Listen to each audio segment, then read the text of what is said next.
guys, and welcome to another discussion video.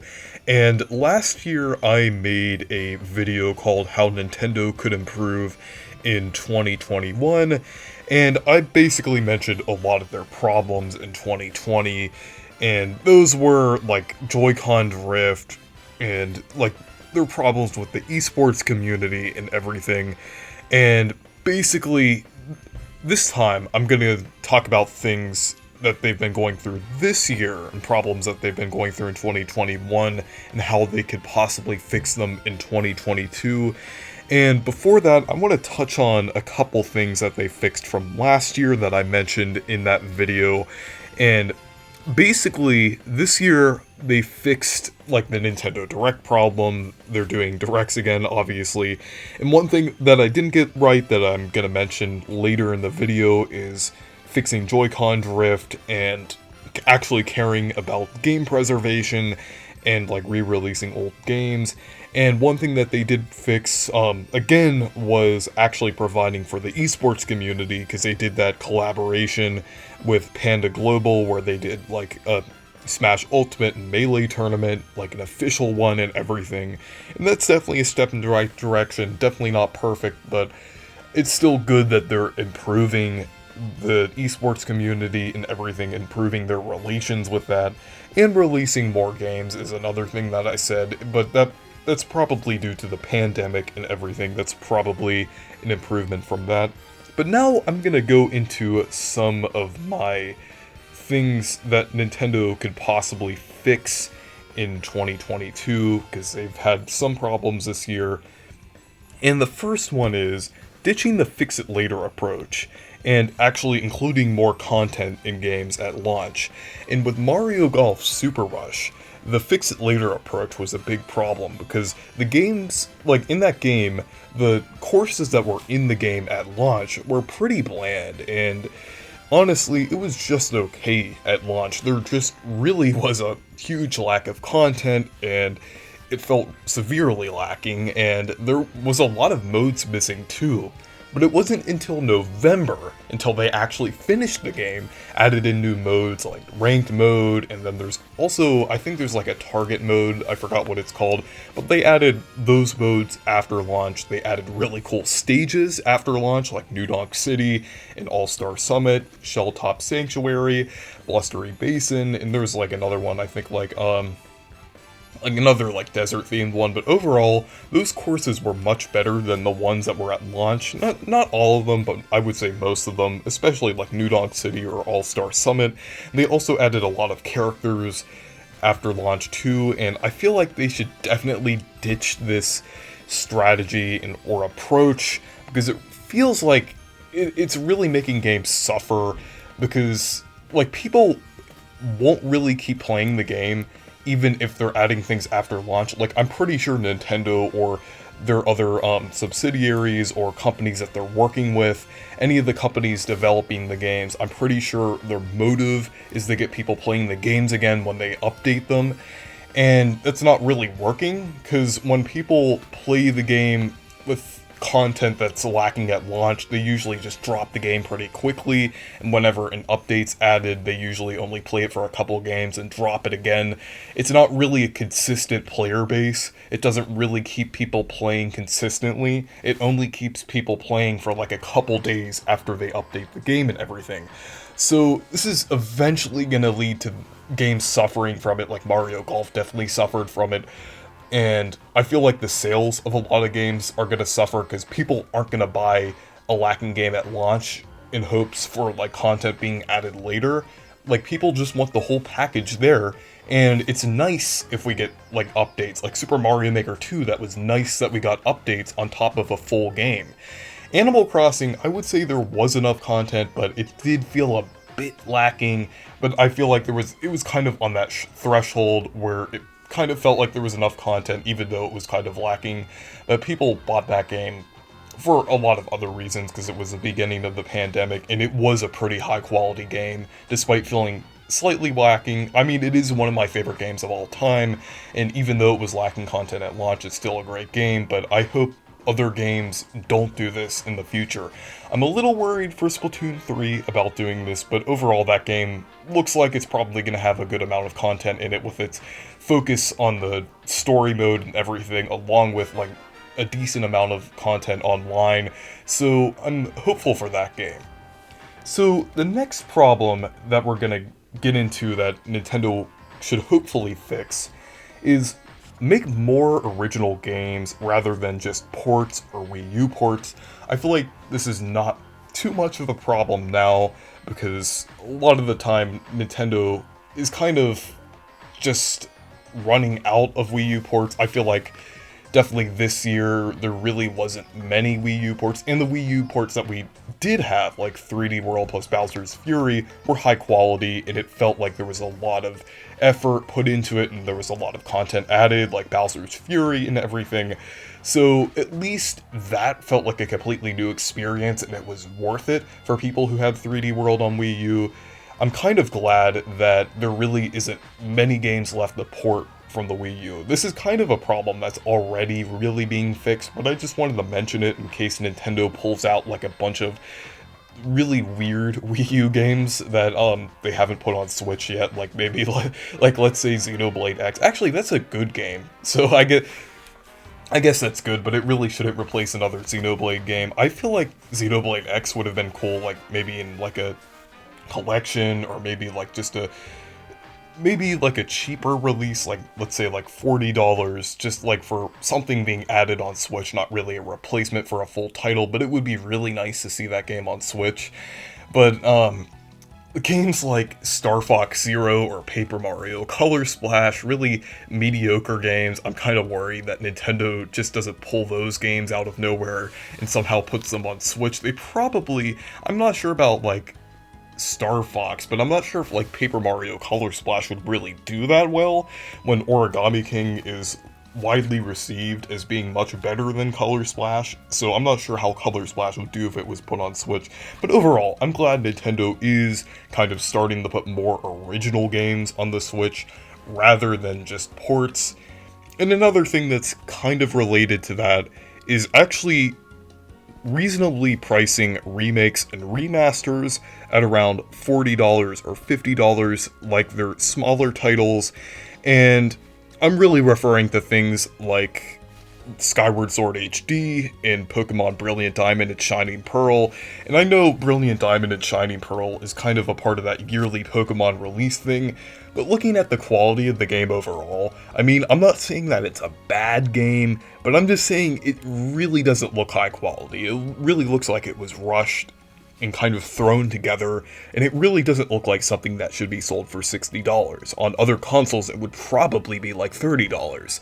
And I feel like the maximum price that game should be sold at is like $40. I don't really think that game is worth anything more than $40. Like, I'm just being completely honest, nothing against the people who like that game. It just doesn't look like a game that would be worth more than $40. And with Skyward Sword HD, while yes, that is a good game, it definitely seems like it's overpriced, and they're also locking a lot of content behind the amiibo. Well, not a lot of content behind the amiibo, but that is one big feature that they're kind of locking behind it. But it really doesn't seem like it's worth $60. It's a good game, yes, but like games that are 10 years old and were sold for less at launch, since it was like $50 at launch. And this remaster doesn't really add much. It does add a lot of welcome features, but they're not really features that would justify the price. It really isn't worth $60. It's worth more like $40. I feel like $40 would definitely be the maximum price for that game. And $30 would probably be the ideal price for the game, because it's adding a few things, and Skyward Sword is priced at $20 on the Wii U eShop.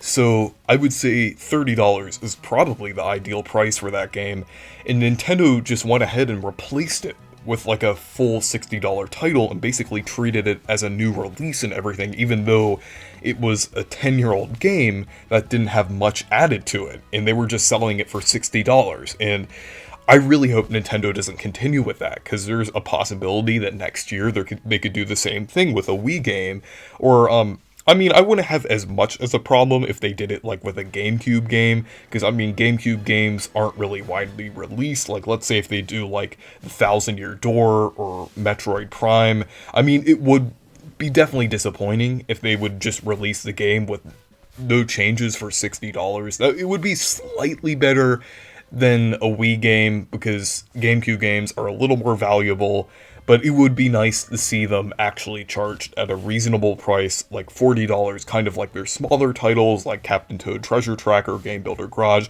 Well, I mean, they're not really all worth like $40. I'm just saying like around the $30 to $50 price range. Like WarioWare is $50. And I think there's also like Clubhouse Games is like $50, and the Big Brain Academy is $30. They kind of have those pricing tiers now. They're kind of starting to tier the different games, and I like how they're doing that. So I really hope they do that with the remasters. Like they actually reasonably price them around like $40 or $50, depending on how much is actually in that remaster. And next up, probably the biggest thing here, or one of the biggest things here, tied with like the last point I have in the video, but this is fixing the Nintendo Switch Online expansion pack. Because it's definitely not worth it. They're not really providing much in the expansion pack. They're locking Nintendo 64 games behind it. That's the only way to play Nintendo 64 games on the Switch. And it's really unfortunate because they keep shutting down all of these ROM sites, and they're not really providing a reasonable way for people to like play the Nintendo 64 games. Like, and they're also having emulation issues too, like with Paper Mario. Like if you die to a boss with Watt, like the game crashes, and then if you hit that certain tree, the game crashes, and then it like deletes your save files and everything. And also in Ocarina of Time, there was a problem with like I forgot what it was exactly, but I think it was like a graphical issue, and then there's also input lag. But overall, the emulation is not good in the Nintendo 64 games, and they're selling the service overall with the Nintendo 64 games for $50. So the first solution I have to this, other than actually fixing the emulation, is selling the Nintendo 64 games and the Genesis games separately. Like, let's say it's $10 for, or yeah, around $10 for Nintendo 64 games, and Genesis games would probably be around like $7.99, $8, for like separate packages where you buy like each collection. So they could also do that with the NES and SNES libraries too. Like, you don't even have to have Nintendo Switch Online. You could basically just buy the library. That would be really nice if you could do that, and you could maybe do like a subscription. But another thing, I don't really think they should make the subscription mandatory, because they should allow a service where people can actually download the games and keep them if they pay like a certain price per game. I feel like that would definitely be good for like actually preserving the games, so like they wouldn't like completely go offline and people wouldn't be able to play them after like the Switch Online servers go down eventually, or like if people stop paying for the service. I really feel like those games should be preserved like the Virtual Console, and they definitely could, because those games are actually downloaded onto your console. It's not the cloud or anything. That's why you're able to play them offline. And it's just kind of has a timer in it whenever you're not paying for Nintendo Switch Online or whenever you're offline. So I really think they should have like a way for people to download the games, and still with Nintendo Switch Online or the expansion pack, you'd still get those perks, but they should provide a way to actually get them without paying for it, like without getting like the Animal Crossing DLC or the Sega Genesis games. They should have more ways of actually playing these games rather than just one big paywall, and you get a bunch of things that you didn't really want. And another thing is provide more retro games on the Switch rather than just like NES, SNES, Nintendo 64. Like, I mean, Nintendo 64 was a step in the right direction, even though it had a lot of problems with it. We still need a lot of other games. Like, the Wii U had like Game Boy Advance, DS, Wii. It had a lot more. So I really hope we get GameCube games, Game Boy games, and maybe even DS and Wii games. Maybe not a part of Nintendo Switch Online or any service at all, but like I really hope we get them in some form on the Switch. Like maybe they could do like a library that's not really connected with it, and you could still like use Nintendo Switch Online, but you could maybe like purchase games, like the download games, like I said, and they could possibly, like, have some Nintendo Switch Online integration with them. Like, I really hope they do more retro games, because it really seems like they're trying to push them as an incentive with, like, the expansion pack and everything, so I really think they should actually have more ways to play these games and provide more games on the Switch overall. And the final thing here, I would say this is almost as big or just as big as the expansion pack problem, depending on which way you look at it. It's actually acknowledge and fix Joy-Con drift. Like, it's been years now. I've gone through multiple pairs of Joy-Cons. My friends have gone through multiple pairs of Joy-Cons. And it's really a serious issue. Like, a lot of people are dealing with this problem, and it's kind of baffling that Nintendo really isn't doing anything about it. Like, there's multiple lawsuits, and we're still dealing with Joy-Con drift. They're not really acknowledging it. Like, I mean, they might have said something before, like a couple sentences about it, but not really much. So I really hope they actually do something about Joy-Con drift and actually fix it, and that would definitely be good, because, like, it would kind of stop people from, like, buying constant pairs of Joy-Cons and everything. And I feel like maybe one possible reason why Nintendo isn't acknowledging it, because that would basically being, like, accepting that they were guilty of the Joy-Con drift and everything, and they would have to, like, pay these lawsuits and everything, and it would not really be good for them, but just overall, they have to do it at some point. Like, they're definitely going to suffer if they just keep waiting, and all these lawsuits are building up, and like, people are just not going to buy the Nintendo Switch if they keep dealing with Joy-Con drift. They're just not going to buy their products anymore. Like, if they release another version of the Switch, there's a possibility that by then a lot of the people who've already bought the Switch won't buy the next one, because they were worried about, like, Joy-Con drift, even though Nintendo could have possibly fixed it on the next console. So, the Meech actually told me that one time, like, that it's possibly why the next Nintendo console could possibly fail, because of, like, the Joy-Con drift and Nintendo kind of failing to accept a lot of their problems, not just Joy-Con drift, but a lot of other things.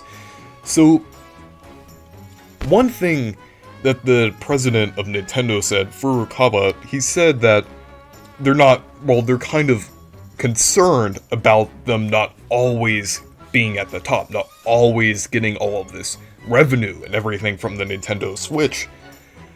It's good that they acknowledge that. That's actually good that they acknowledge that they're not always gonna be the top. They're at one point they might fall off.